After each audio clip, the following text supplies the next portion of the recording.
economic situation in Venezuela as we speak is probably the worst any society has ever seen outside of war or state collapse. GDP has fallen by over 50% since 2013. Inflation last year was 1.7 million percent. The minimum wage doesn't buy 700 calories a day, doesn't buy 2 eggs a day. The country is a little bit like a taxi driver that has a car, has the willingness to work, but doesn't have gasoline and doesn't have money. So it cannot buy the gasoline, and as a consequence, it's not using its labor, its willingness to work, and it's not using the car because there's missing gasoline. So we need to make sure that we kick off the process by putting gasoline in the car.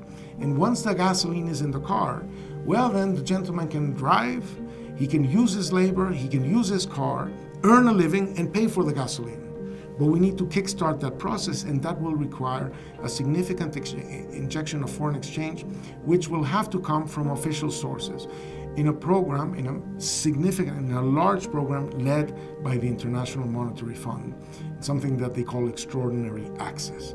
Those dollars are going to allow the private sector to import more so that we can produce more and have more goods available, more food, more medicines, more spare parts, more production, more seeds, more fertilizers, so that the next crop, which people plant in Venezuela in the month of April, right? So that the next crop can be there, so that by September we have more corn, we have more rice, we have more food on the table.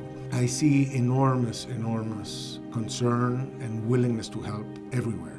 The IMF is not a separate body; it's owned by the countries of the world. The staff of the IMF is fully on board. They have done their homework.